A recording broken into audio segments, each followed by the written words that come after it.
The desert was still when the call came through my earpiece, the kind of stillness that made the air feel heavy, like the world itself was holding its breath. My cheek was pressed against the stock of my rifle, the bipod dug deep into the rocky ledge beneath me, and my right eye focused through the shimmering heat waves that rippled across the valley floor. 2.5 miles out, a cluster of mud brick compounds stood half buried in dust, the kind of place where nothing grew and everything that moved carried a weapon. My spotter, Torres, lay flat beside me, his binoculars glued to the horizon, whispering every adjustment in a voice so calm it was almost mechanical. 2.5 miles. Most people said it was impossible, a fantasy shot. But I wasn't most people. I had trained for years, fought in places that chewed men alive, and I knew the rifle in my hands better than I knew my own heartbeat. Still, the distance was unforgiving. At that range, a bullet was not just a bullet, it was a calculation of gravity, wind, temperature, and even the spin of the earth itself. Miss by a fraction, and it might land 30 feet wide. Through the haze, I caught the faint movement I had been waiting for. 3 men stepped out of a doorway, each dressed in loose robes, AKs slung over their shoulders, their heads wrapped in cloth that couldn't disguise who they were. The satellite images, the intercepted calls, the informants we'd paid in blood and favors, they had all led us here. These weren't ordinary fighters. They were leaders, men who orchestrated bombings, planned ambushes, sent kids with suicide vests into crowded markets. Kill them and we cut the head off the serpent. Let them live, and the blood of the next 100 innocents would be on our hands. My finger rested lightly on the trigger, the kind of touch that could end lives with the smallest tremor. Torres whispered, "Wind 1.5 left. Drop 32 mils. Temp steady. You got this."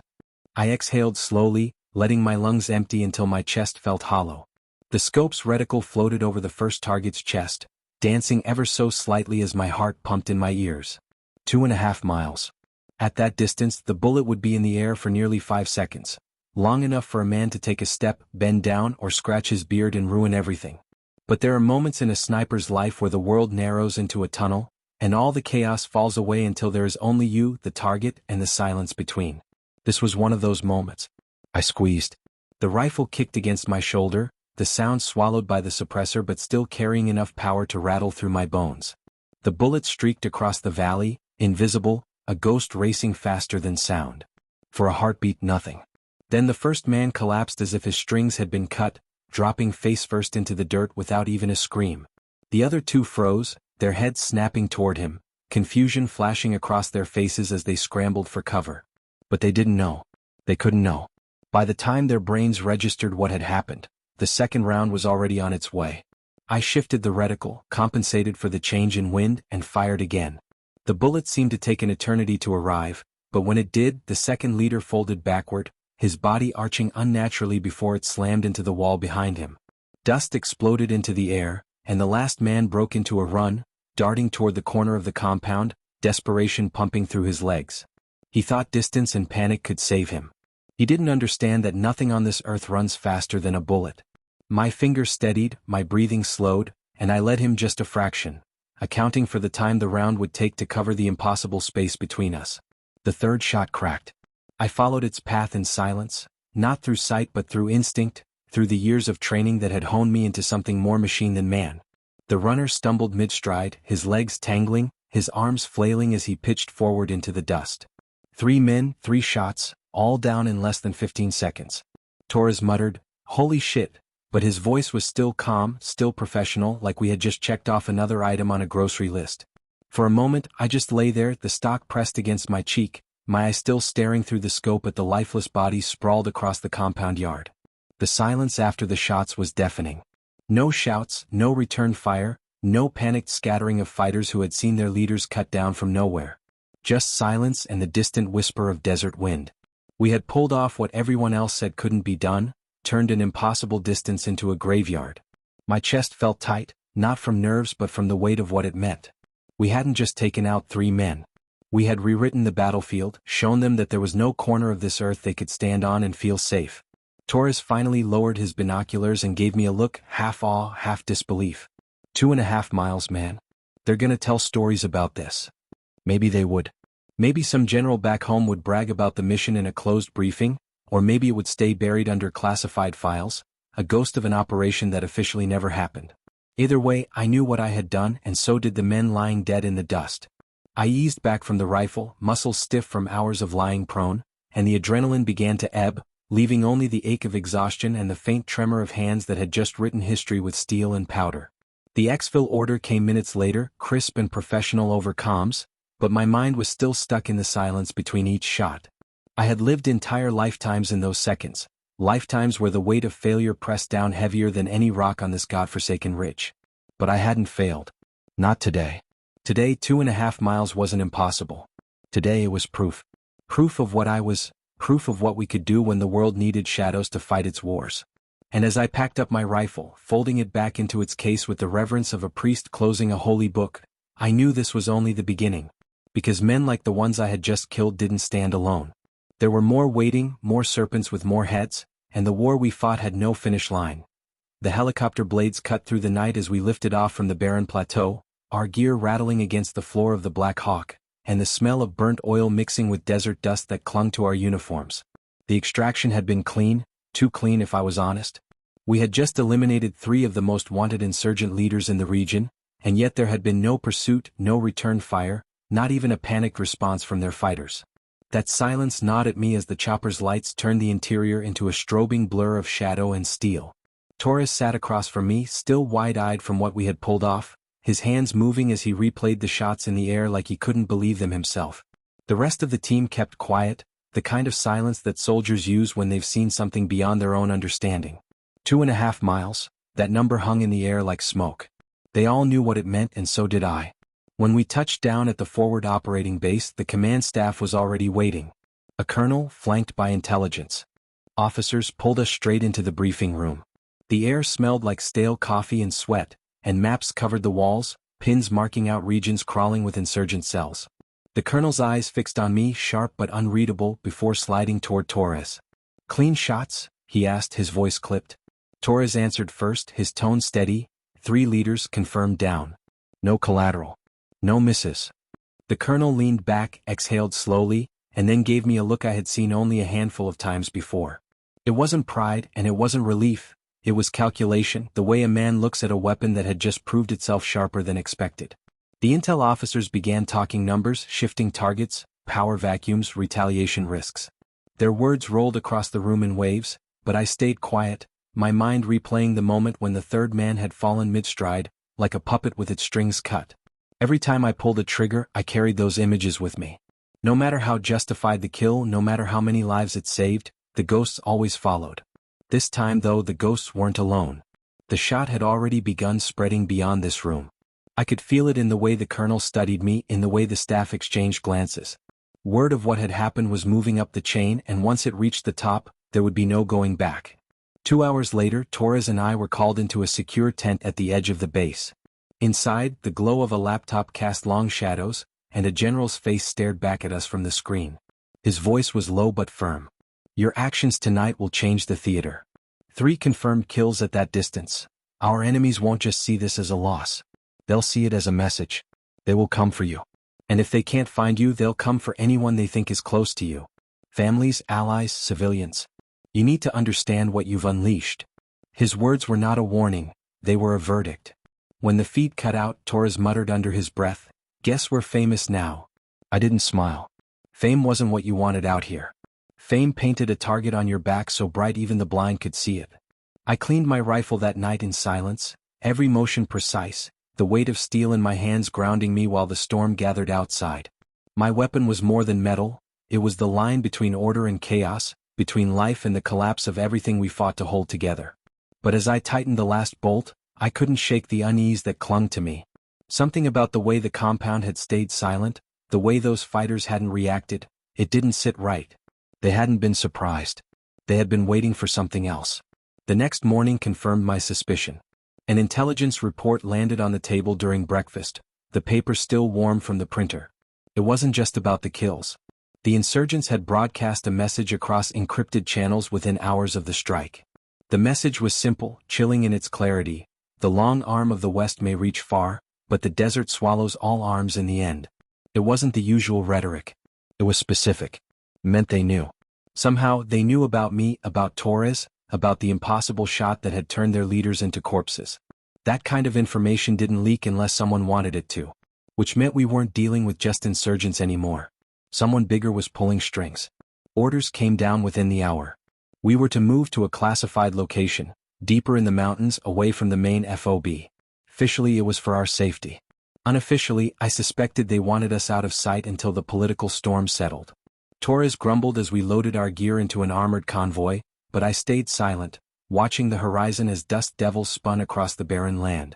I had been in this war long enough to know that every victory had its price. The only question was when the bill would come due. We drove for 6 hours, the sun beating down on the steel roof until the air inside shimmered with heat. The mountains rose like jagged teeth in the distance, their shadows cutting long lines across the desert floor. When we finally arrived, the base was little more than a cluster of camouflage tents and antennae tucked into a canyon. It wasn't built for comfort, it was built to disappear. Perfect for ghosts like us. But the moment we stepped out, I felt eyes on me. Not the usual glances soldiers gave when someone new arrived, but something sharper, heavier. Word had traveled faster than I thought. That night, as I lay in my cot with the sounds of generators humming outside, I thought about the shot again. 2.5 miles. People would write it into the record books if the record ever saw daylight. But records didn't matter out here. Out here only survival mattered. And survival wasn't just about making the next shot. It was about outthinking an enemy who could change the rules faster than you could load a magazine. My eyelids grew heavy, but my mind stayed alert, replaying the warning from the general, the strange silence at the compound, the insurgents' message. I didn't know when I finally drifted off, but I woke to Torres shaking me hard, his eyes wide, his voice low but urgent. They found us. At first I thought he meant a drone, a scouting party, maybe a mortar round dropped too close. But when I stepped outside I saw it. A trail of headlights winding down the mountain pass, more than a dozen vehicles kicking dust into the night. And they weren't ours. The desert had answered. The bill was coming due faster than anyone expected. The headlights cut like blades through the mountain pass, a convoy of trucks winding its way toward the hidden base, engines growling against the silence of the desert night. Torres and I stood at the edge of the canyon wall, rifles slung, watching the approach. It wasn't a raid. It was an invasion.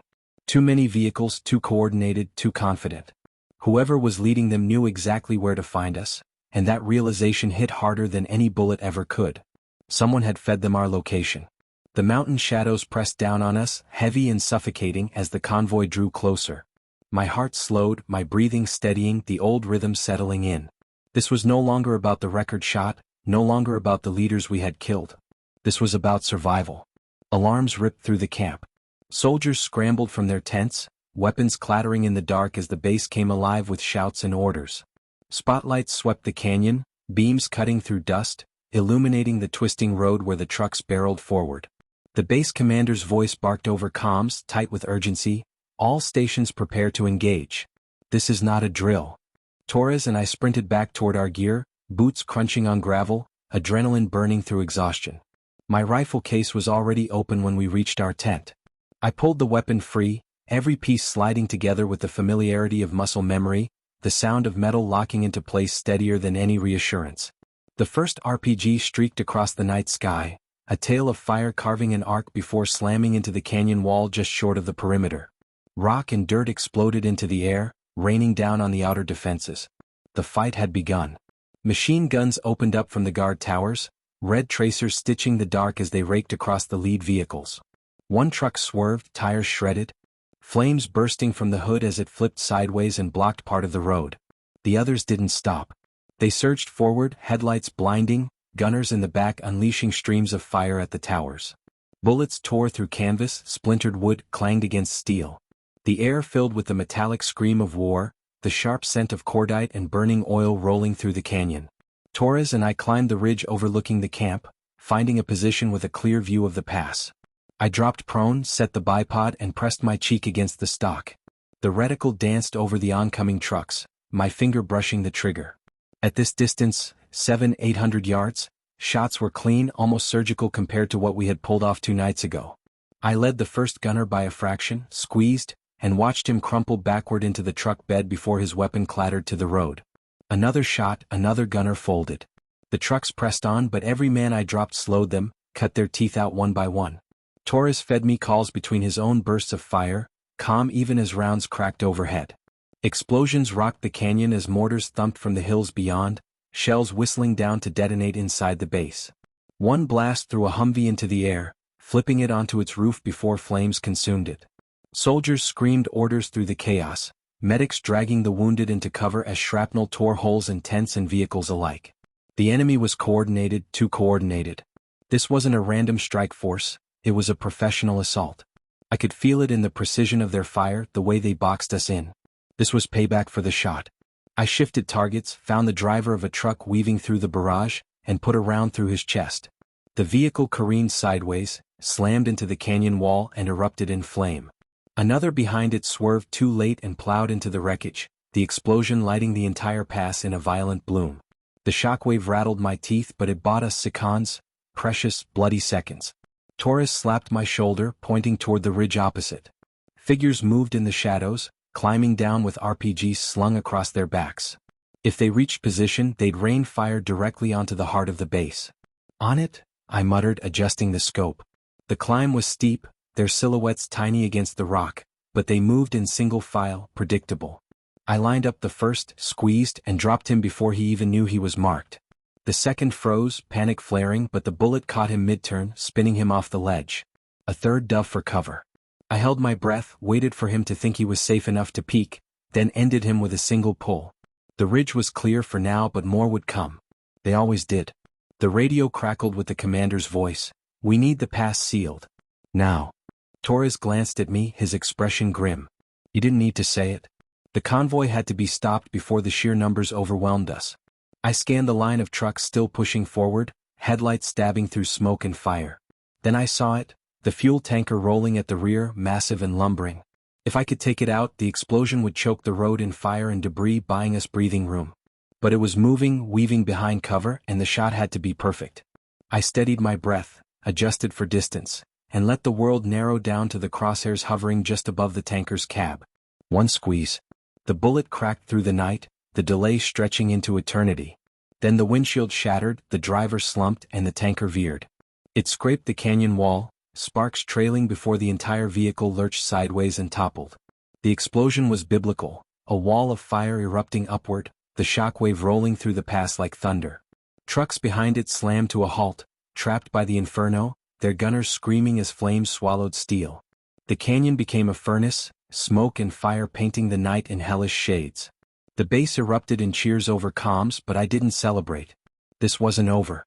Through the haze I could still see them, fighters abandoning the vehicles, fanning out, rifles glinting as they charged on foot. The fire had slowed them, not stopped them. The real fight was about to begin.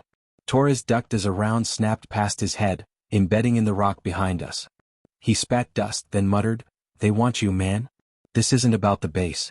It's about the shot." He wasn't wrong.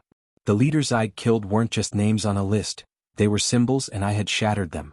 This attack was more than revenge. It was a hunt. And I was the prize. The canyon lit up again as machine guns rattled from the towers, grenades thumped into the charging fighters, and the screams of the wounded echoed against the walls. I kept firing, each round finding its mark, but they kept coming, waves of them, as if the fire had only fed their fury. Sweat stung my eyes, my shoulder bruised from the recoil, but I didn't stop. Couldn't stop. Each squeeze of the trigger was a lifeline for the men fighting below, a thread holding the base together.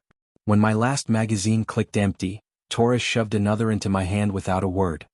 His face was streaked with dirt and blood, his eyes burning with the same fire that consumed the pass. "Keep going," he growled. And I did. Because there was no other choice. Not tonight. Not in this canyon of fire. The canyon floor had become a graveyard of fire and steel, but the enemy wasn't stopping. For every fighter that fell under our guns, another seemed to crawl out of the smoke, their chants echoing against the walls like the voice of some endless machine. My rifle was hot, the barrel smoking, but I kept pulling the trigger, each shot cutting another man down. Below us, the base fought like a cornered beast. The guard towers spat fire, mortars thumped from hastily manned pits, and soldiers dragged ammo crates into the open as if sheer will could hold the line. But I could see it, the thin edge of collapse. The canyon was bleeding into us, wave after wave, and even the fiercest defenses could only last so long before the weight crushed them. Torres pressed against the rock beside me, panting, sweat pouring down his face. He reloaded fast, slammed the magazine home, then gave me a look that said everything words couldn't.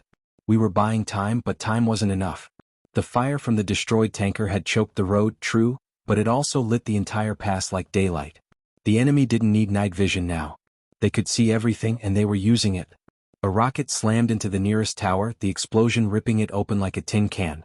The gunner inside screamed once before fire consumed him. The structure toppled, raining debris into the base, and just like that, one of our eyes was gone. The radio crackled with frantic voices, orders lost in the chaos. Sector 3 breached, someone shouted. Another voice cut in, we need medics, we're losing, then static. My gut twisted. They weren't just hitting us from the pass anymore. Smaller groups had slipped around the ridge, using the chaos to flank us. If they punched through the outer defenses, the base would be overrun from inside. Torres must have realized the same thing because he slammed a hand on my shoulder and yelled over the gunfire, "We can't hold from here. We've got to move down, reinforce the breach." I hesitated, scanning the road through the scope. Fighters swarmed like ants, shadows against fire, and I knew leaving this perch meant giving up our high ground advantage. But Torres was right. A sniper's rifle was no good if the base fell beneath us. I packed the weapon fast, slung it across my back, and together we slid down the rocky slope, stones tumbling under our boots as bullets cracked overhead. We hit the canyon floor hard, lungs burning, the base walls looming just ahead. The smell of blood and smoke hit like a fist. Wounded men lay sprawled on stretchers, medics working frantically in the dirt, their faces streaked with grime. One soldier grabbed my arm, eyes wide with desperation. "They're inside. They're already inside." We pushed through the chaos, rifles up, cutting across the camp toward the breach. The sound of close-quarters fighting grew louder, bursts of AK fire, the boom of grenades, the guttural screams of men locked in combat at spitting distance. When we rounded the corner, the sight froze me for half a second. A section of the outer wall had been blown open, debris scattered in a jagged arc. Insurgents poured through the gap, firing from the hip, their eyes wild with fury. Our men fought tooth and nail to hold them, but the line was thin, a handful of defenders against a tide. Without thinking, Torres opened up, his rifle barking 3 controlled shots that dropped the first wave to their knees. I followed, each squeeze carving bodies out of the mob. The push faltered, slowed but didn't stop.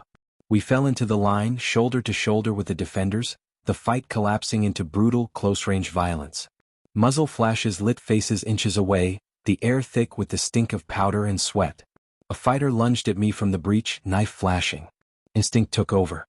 I slammed my rifle up, caught his wrist, twisted hard until the blade clattered to the ground, then drove my stock into his skull. He crumpled, and I finished him with a shot point blank. Another vaulted the rubble, screaming, only to be cut down by Torres before his feet even hit the dirt.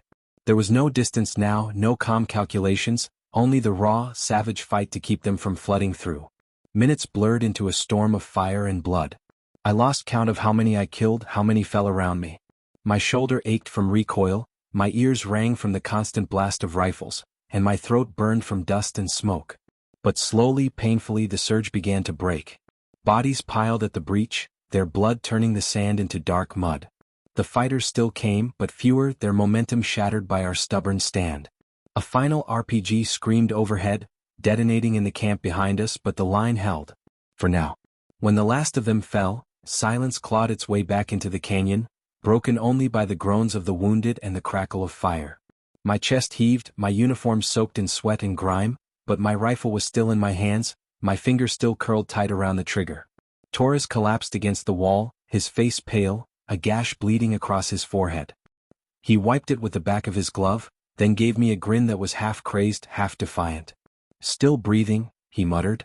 I nodded, too drained to answer, scanning the bodies at the breach. Dozens of them, maybe more. But for every corpse here there were hundreds waiting in the desert. This had only been the first wave. The commander arrived minutes later, his uniform torn, his eyes burning with exhaustion. "They'll regroup," he said flatly, no pretense left in his voice. "We hurt them, but they'll come again. Stronger." He wasn't wrong. I could already hear it, the distant rumble of engines, the faint echo of chants drifting from the pass. The fire hadn't stopped them, and neither had the breach. They wanted this base, and they wanted me. I thought of the general's warning, of the message broadcast across their networks. This wasn't just another fight. It was personal. They had turned me into their symbol, and they would not stop until they shattered it. As night dragged toward dawn, we patched the wall with whatever we could find, sandbags, twisted metal, even the wreckage of the tower. The medics worked tirelessly, their hands soaked in blood, while the rest of us reloaded, redistributed ammo, and prepared for the next assault. Torres sat beside me, silent for once, his eyes fixed on the horizon where the firelight met the stars. I could tell he was thinking the same thing I was. We had survived the impossible shot, survived the canyon's fury, but the war wasn't done with us. Not yet. The desert wasn't finished swallowing arms. And when the sun rose, it would bring another wave with it. Dawn came slow, bleeding red across the canyon rim, the light catching on smoke still drifting from the wrecked convoy. The desert never looked peaceful after a night like that. It looked hungry.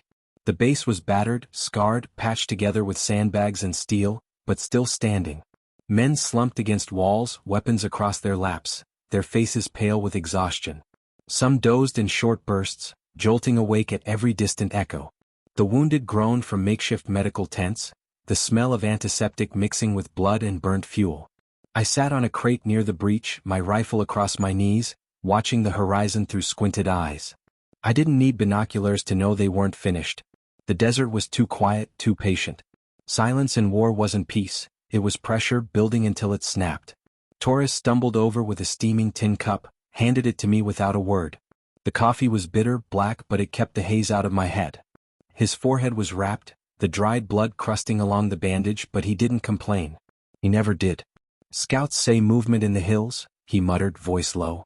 Bigger numbers. Heavier gear. I nodded, swallowing the last of the coffee and setting the cup aside. Bigger numbers meant trucks, technicals, maybe mortars. Heavier gear meant mounted cannons, belt-fed death, maybe even armor if they had friends smuggling across borders. The first attack had been fury, the second would be calculation. The commander gathered us in the operations tent, his map spread across a battered table, marked with red lines that crept too close to our position. His face was gaunt, eyes rimmed with red, but his voice was steel. They're regrouping, he said. By noon we'll be hit harder than last night. Intel confirms foreign fighters among them. Professionals. They're not just here to bleed us, they're here to break us. To break him. His eyes flicked to me and for a second the room felt colder. Soldiers glanced my way, some with respect, others with something heavier, the weight of knowing that my shot 2 nights ago had lit the fire consuming us now. I didn't flinch. It was the truth. When the briefing ended, I checked my rifle again, running hands over the barrel, the scope, the bolt, every part as familiar as the lines on my palm. I packed extra magazines, grenades, even a sidearm I hadn't used in months. Torres did the same beside me, humming low under his breath, his way of keeping nerves from eating at him. We both knew what was coming. Numbers didn't matter at 2.5 miles, but here, inside this canyon, numbers could drown you. The only question was whether we could make enough of them pay the price before they swarmed the base again. The first sign came mid-morning, the faint tremor underfoot that spread like ripples through the ground. Engines. Dozens maybe. More. Dust plumes rose on the horizon, shimmering in the heat, and the sound grew until it was a rolling thunder. Every man in the base snapped awake, rifles up, eyes fixed on the pass. Machine guns swiveled into position, mortars loaded, rockets stacked beside sandbags. The air was thick, tight, everyone holding their breath. Then they came. Trucks, packed with fighters, gunners already blazing as they charged the wreckage still smoldering from last night. Behind them, larger vehicles lumbered forward, flatbeds carrying heavy machine guns, and in the center, something worse. An armored personnel carrier, painted desert camo, its mounted cannon swinging toward us like the finger of death. The first volley shook the canyon. The APC fired, the shell ripping through the barricaded breach, blasting sandbags and men alike into the air. The shockwave rattled my teeth, dust choking my lungs as I scrambled to my feet. Cannon. Take it down, someone screamed, their voice breaking in the chaos. Easier said than done. Our RPGs were limited, and the gunners who carried them were already firing into the swarm of trucks that poured from the pass. Bullets tore across the walls, sparks flying, wood splintering. Men screamed as they fell, medics dragging them back only to be cut down themselves. The base shook under the onslaught, each impact tearing another piece from its frame. I dropped prone, sighted in through the scope, and lined up the gunner on the APC. One breath, one squeeze, and his head snapped back, body slumping from the hatch. But another climbed up instantly, hands grabbing the controls, swinging the cannon again. Torres fired beside me, dropping him, but another replaced him within seconds. It was endless. Like killing one head of a hydra only to watch 2 grow back. We need the whole damn thing down. Torres shouted over the gunfire. I scanned the vehicle looking for weakness. The tracks. Cripple it and it couldn't advance. I steadied my scope, focused on the left track as it churned over rock, metal links grinding. I fired, round after round, each one pinging sparks until finally the joint cracked, the track twisting free in a scream of steel. The APC lurched, veered sideways and slammed into the canyon wall. The explosion came seconds later when a lucky RPG struck its side, the fireball shaking the ground. The cheer that rose was drowned almost immediately by the roar of trucks still pouring through, fighters leaping out, rifles blazing. The fight dissolved into chaos. The walls rattled under impact, defenders cut down one by one, grenades rolling into trenches, detonating in bursts of heat and blood. I kept firing, each shot a lifeline, but there were too many. They surged forward, closer, until the fight collapsed again into brutal hand-to-hand madness. I smashed one across the jaw with my stock, felt the crunch of bone, then swung to fire into the chest of another. Torres fought like a man possessed, rifle roaring until it clicked empty, then switching to his sidearm, every round finding its mark. Still they came. The canyon floor was a storm of dust and screams, of blood mixing with the sand until it seemed the desert itself was alive and hungry. Explosions rolled overhead, our mortars firing blind into the pass, shells raining down to stall their reinforcements. One landed too close, the blast throwing me backward into the dirt, ears ringing, vision blurred. Torres hauled me up, shouting words I couldn't hear, dragging me toward the inner line where defenders regrouped around the commander. I blinked hard, the haze clearing just in time to see the commander holding a radio, his voice steady even as the world burned around him. Hold the line. Reinforcements are inbound. Just hold. Inbound.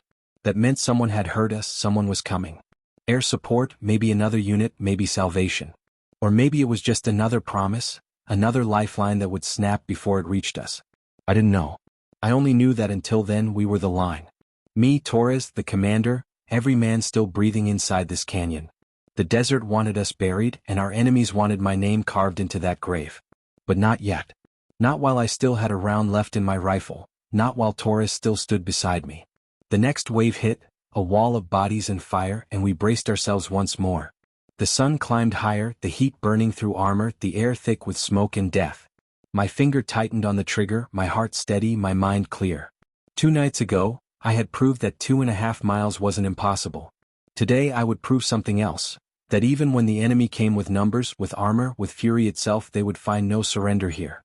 Only steel, fire, and men who refused to break. The air was thick with cordite, smoke, and the metallic stench of blood. Noon blazed overhead, the sun a merciless weight on our backs, but none of us felt heat anymore. All we felt was pressure, like the canyon itself was closing in, its walls echoing with gunfire that never stopped. The enemy had learned from their last charges. Now they moved with rhythm, suppressing fire while others crept forward, laying down coordinated bursts, smoke grenades, and rockets that tore chunks from our barricades. They weren't just zealots anymore, they were soldiers. Someone out there was commanding them with a clear head and ruthless precision. Our walls were pockmarked, splintered, sagging under the strain. Men shouted back and forth, trading positions when one fell, dragging bodies out of the way to make room for the living. The commander's voice barked orders through the din, hoarse but steady, his map forgotten as survival became the only tactic. Every inch of ground inside the canyon was smeared with dust and blood, our boots slipping as we fought to keep the line from snapping. Torres crouched beside me, slamming a fresh magazine into his rifle, sweat streaking through the grime on his face. "They're probing us," he said between breaths. "Testing weak spots. This isn't the real push yet." His words were true and they twisted something deep in my gut. If this wasn't the storm, then what was coming would make this look like a breeze. A rocket screamed overhead, slamming into the northern wall, collapsing a tower in a burst of smoke and rubble. Men screamed as they fell with it, their cries drowned by the rush of enemy fighters surging into the gap. I dropped to my belly, lined up my scope, and put 3 rounds into the first men through. They crumpled, but others leapt over them, firing wildly, bullets whizzing past so close they tugged at my uniform. Torres fired 2, each shot deliberate, his face set like stone. Still, more poured in like ants spilling through a crack in the earth. "Seal it," the commander roared, pointing to the breach. 2 men ran forward with satchel charges, hurling them into the gap before diving for cover. The blast tore rock loose, collapsing the passage in a rain of stone and fire, burying friend and foe alike. The canyon shook, the echo rolling for miles, and for a brief moment the gap was sealed again. But the lull didn't last. A new sound rose above the chaos, A deep, chopping thrum that vibrated in my chest. Helicopters. For a heartbeat, hope surged in my veins. Reinforcements. Air support. Salvation. Men around me cheered, raising rifles to the sky, eyes searching for the familiar silhouette of friendly birds. Then I saw them. Dark shapes cutting through the horizon, painted in desert camo that wasn't ours. Gunships. Enemy reinforcements. The cheers died in throats as the first rocket streaked down, exploding against our inner wall, sending bodies flying like rag dolls. The canyon became hell. The gunships strafed us with heavy caliber fire, shredding defenses, ripping trenches apart. Men tried to return fire with mounted guns, but each burst was answered with rockets that turned weapons into twisted metal. One bird swept low, its side door open, fighters firing down from the sky. Torres grabbed my shoulder, dragging me back as a torrent of rounds chewed the ground where we'd been standing. "We can't hold this," he shouted, desperation breaking through his voice. "Not like this." The commander's radio crackled, static screaming, then a voice cut through, sharp, urgent, American. "Eagle Nest, this is Iron Claw, hold position, we are inbound, repeat, hold your position." Reinforcements. Real ones this time. I caught the commander's eyes, saw the weight there. He didn't believe we could last that long. Neither did I. But there was no choice. I scrambled to a higher perch, found a slab of rock still intact and braced my rifle. Through the scope, I tracked the nearest helicopter, its rotors chopping dust into whirlwinds. I steadied my breathing, waited for the right angle. 2.5 miles had been the impossible shot, but this was closer, cleaner, the target big and loud. I squeezed the trigger. The round punched through the cockpit glass, spraying shards into the wind. The pilot jerked, the bird lurching sideways before slamming into the canyon wall in a fireball that lit the sky. The men below roared, a wave of hope breaking through the terror. But hope was fragile. The second gunship wheeled around, unleashing rockets in fury. The blast threw me off my perch, my rifle clattering against stone. Ears ringing, vision blurred, I crawled for the weapon, fingers clutching the hot steel as dirt rained down. Torres hauled me up again, his own rifle spitting rounds into the sky. Tracers lit the air, some striking the bird's side, sparking against armor. It wavered but didn't fall, its guns chewing through our defenses like paper. Men screamed as fire spread, tents collapsing, supplies igniting in bursts of flame. The wounded lay helpless in the inferno, their cries twisting into my skull, but there was no time, no way to reach them. Survival was all that mattered. I lined up the bird again, ignoring the heat that blistered my skin, ignoring the smoke burning my throat. I fired again and again until a round struck its engine. Black smoke poured from the tail, the rotors faltered, and it spun into the canyon floor in a shriek of tearing metal and fire. Silence followed for a heartbeat, the world holding its breath. Then the ground shook again, this time with the thunder of artillery from the horizon. Not theirs, ours. Shells screamed overhead, smashing into the canyon mouth, obliterating the enemy's front line in a storm of dirt and blood. Men cheered, voices hoarse but alive. Reinforcements were here. The sky darkened with the silhouettes of friendly birds, Black Hawks, Apaches, rolling in like avenging angels. Their rockets streaked into enemy formations, shredding trucks, turning the desert floor into a graveyard. Apaches hovered, chain guns spitting fire, cutting swaths through fighters who scattered like insects under a torch. The tide shifted in minutes, the impossible storm broken by steel and firepower we could never have mustered alone. I sank to one knee, chest heaving, rifle limp in my grip. Torres slapped my back, grinning through blood and sweat, his eyes wild with relief. Around us, men raised weapons high, shouting until their voices cracked. The commander's face was unreadable, but his shoulders finally eased, just slightly, the weight lifting if only for a moment. But I knew better than to believe it was over. The canyon floor was littered with bodies, smoking vehicles, and pools of blood that soaked deep into the desert sand. We had survived another wave, beaten back the impossible again, but the enemy wasn't finished. The leaders who had sent them were still out there, still hunting me, still willing to spend every man they had to see me buried. As the helicopters circled overhead, the commander turned to me, his voice low but firm. "They'll come again. Stronger. Smarter. You killed their heads and now they want yours. Be ready." I nodded, wiping blood from my face, my hand steady despite the storm inside me. I had proven 2.5 miles wasn't impossible. I had proven even gunships could fall from the sky. But the war wasn't measured in shots made or enemies killed. It was measured in how long you could hold when everything screamed for you to break. And I wasn't breaking. Not here. Not ever. The canyon floor was quiet only for minutes, the kind of quiet that isn't peace but exhaustion, the pause between heartbeats in a fight that never ends. Smoke drifted in heavy sheets, curling from the twisted wrecks of enemy trucks and the blackened hulks of downed helicopters. The air was thick with dust and ash, the ground a carpet of brass casings and broken bodies. Men sat slumped against rock, bandaging wounds with trembling hands, sipping from canteens that tasted of blood and grit. Some prayed. Some laughed, wild and hollow, the kind of laughter that comes when you realize you're alive after all. But I didn't laugh. My hands shook as I cleaned my rifle, the metal still hot against my palms. Not from fear, not anymore, I'd burned that out of myself hours ago, but from anticipation. They weren't done. Reinforcements had saved us, yes, but the enemy was relentless. They weren't just throwing bodies at us, they were learning, adapting, changing tactics. Every wave was smarter than the last. And whoever commanded them hadn't revealed their full hand yet. Torres sat beside me, his sleeve soaked crimson where a bullet had grazed him. He lit a cigarette with shaking fingers, inhaling deep, smoke curling from his lips as if it might steady him. "Think they'll come again tonight?" he asked, voice rough. I nodded. "They don't want this canyon. They want me. As long as I'm breathing, they'll keep coming." His eyes flicked toward me, suspicion there, but he didn't ask. Not yet. The men didn't know the truth, that this wasn't just another battle in a long war. This was personal. The cartel bosses, the mercenaries, the warlords, they'd lost men to my trigger for years, from 2 miles out where I was only a whisper of death. Now they wanted their revenge. And they were willing to send armies to claim it.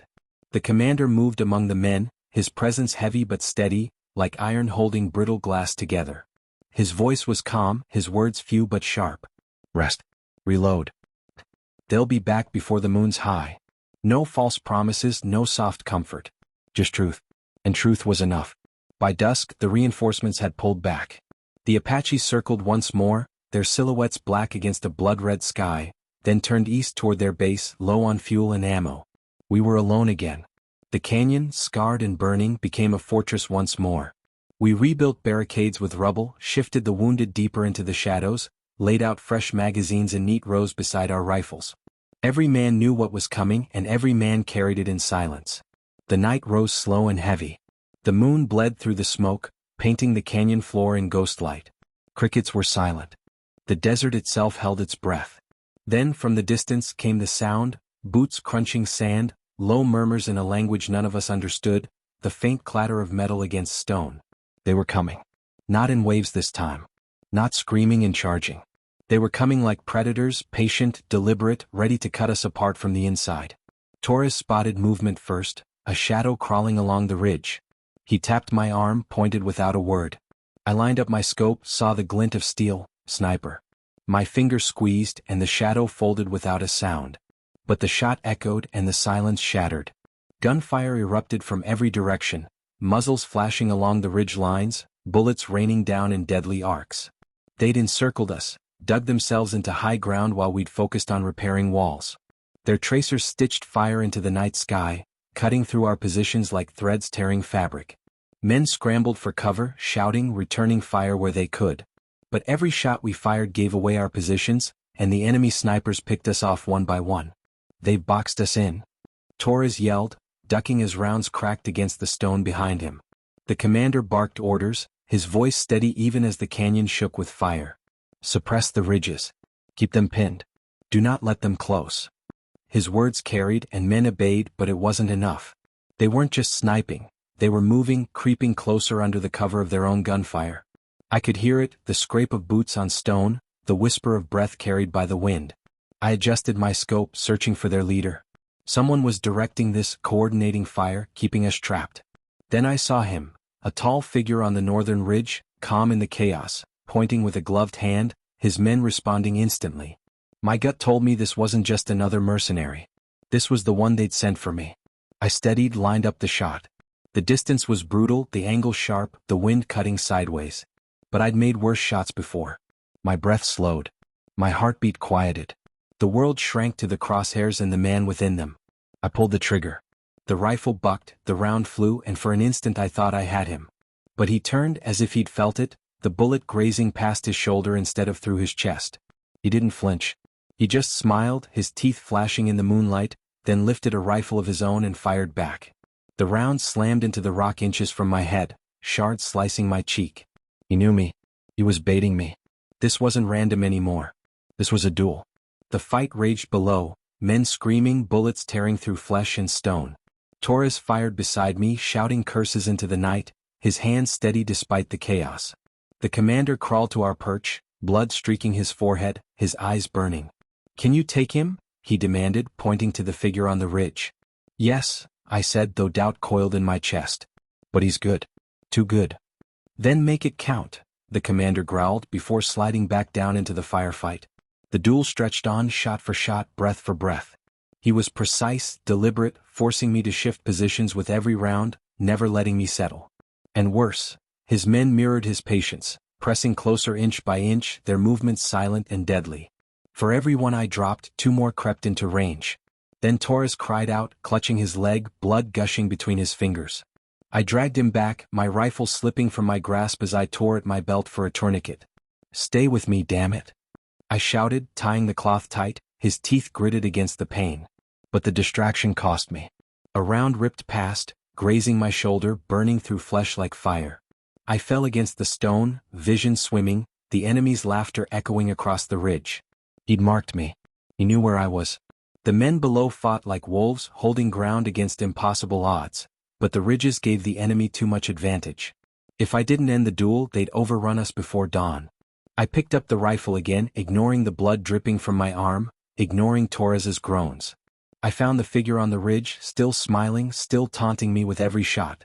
My breath steadied. My world narrowed again. This time I didn't rush. I waited.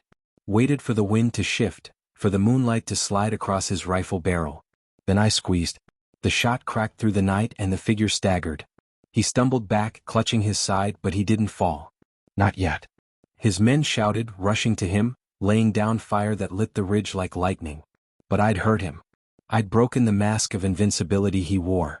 The commander's voice roared through the canyon. "Push them back. They bleed like we do." And the men surged with fresh fury, driving fire into the ridges, forcing the enemy to retreat step by step. The duel wasn't finished, not yet, but for the first time I felt the shift. They could be beaten. He could be beaten. As dawn's first light cracked over the horizon, the enemy melted back into the desert, dragging their wounded leader with them. The canyon was ours for now. But I knew the fight wasn't over. The man on the ridge would be back. And next time he wouldn't come with soldiers or gunships. Next time he'd come for me alone. The dawn after the ridge battle was no victory, it was survival. The canyon was a graveyard, the air thick with the stench of smoke, blood, and scorched metal. The men were too tired to cheer, too broken to believe the fight was over. We all knew it wasn't. The enemy had pulled back, yes, but not because they were beaten. They'd retreated because their leader had been wounded. And men like him don't accept defeat. They return. Stronger. I sat on a rock at the canyon's edge, cleaning my rifle with hands that refused to stop shaking. My shoulder burned where his bullet had grazed me. Torres lay nearby, pale and fevered, muttering half-conscious prayers as medics tended to his leg. Around us, the survivors moved like ghosts, patching walls, counting ammo, burying the dead. The commander approached, his uniform torn and his eyes bloodshot. He dropped to a crouch beside me, his voice low and grim. "He'll come back." I didn't need to ask who he meant. The man on the ridge. The smile in the moonlight. The shot that had nearly ended me. "Yes," I said, steadying the rifle in my lap. "And next time it won't be his army against ours. It'll be him and me." The commander studied me, his jaw tight. "If you're right, you end him. Or he'll keep hunting you. And he'll take everyone else with him." I nodded because I already knew. That night the desert was too quiet. No insects, no birds, no distant trucks rumbling across the dunes. Just silence, like the world itself had pulled back to watch what was coming. The men slept in uneasy shifts, rifles across their chests, dreams poisoned by gunfire. But I didn't sleep. I climbed the ridge, my rifle slung across my back, my pistol heavy at my side. I knew he'd come. I could feel it in my bones, in the way the air seemed to vibrate with tension. He wasn't the kind of man who let others finish his work. He wanted me face to face. Hours passed. The moon slid across the sky, spilling silver across the canyon. My breath fogged in the cold desert air. Then I heard it, boots on stone. Slow. Deliberate. A sound too clean to be chance. He stepped into the moonlight from the far side of the ridge. Tall, lean, moving like the desert itself obeyed him. His face was scarred, one eye pale and blind, the other sharp as a knife. His rifle hung from his shoulder, but his hand rested on it casually, like it was part of his body. "You cost me men," he said, his voice low, smooth, carrying across the rocks. His accent was foreign, but his anger was universal. "You cost me time. You even cost me blood." He tapped his side where my bullet had torn him the night before. "But tonight you cost me nothing. Tonight I collect." I rose slowly, rifle in hand. "You want me? You've got me. No army. No tricks. Just us." He smiled, the same smile he'd worn under the moon when he'd nearly killed me. "Good." We circled each other on the ridge, the canyon yawning black beneath us. My breath slowed, my heart steady, every sense sharpened to a razor's edge. This wasn't war anymore. This was a duel. He moved first, rifle snapping up with inhuman speed. I dropped flat, the round slicing air where my head had been, the crack echoing down the canyon. I rolled, fired back, sparks flying as my bullet kissed stone inches from his leg. He didn't flinch. For long minutes it went like that, shot, dodge, fire, cover, two predators testing, waiting, learning each other's rhythm. He was good. Better than anyone I'd faced before. His patience was terrifying, his aim merciless. He wasn't just trying to kill me. He was enjoying it. A round tore past my arm, grazing flesh, spinning me to the ground. I bit back a cry, rolled behind a boulder, blood soaking my sleeve. My magazine was nearly empty. His footsteps crunched closer, slow, savoring the moment. "You're slipping," he called, his tone almost mocking. "You had your chance last night. Now it's mine." I checked my ammo, 3 rounds left. My pistol was full, but at this range, against him, it might as well be nothing. My breath slowed. My mind cleared. This was it. I waited until his shadow stretched across the rock, until I could feel the heat of his breath carried on the desert wind. Then I rolled from cover, fired twice in quick succession. One round clipped his arm, spinning him back. The second missed by inches.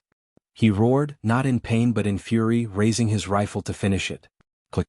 Empty. His magazine was dry. For the first time his smile faltered. I surged forward, tackling him into the dirt, fists slamming into his face, his hands clawing at my throat. The rifle fell, forgotten. This was primal now, blood, bone, breath.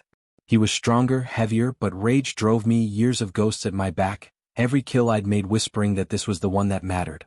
He slammed his knee into my ribs, pain exploding through me. My vision blurred, stars dancing in my eyes. His hand closed around my pistol, yanking it free, shoving the barrel toward my face. Instinct screamed.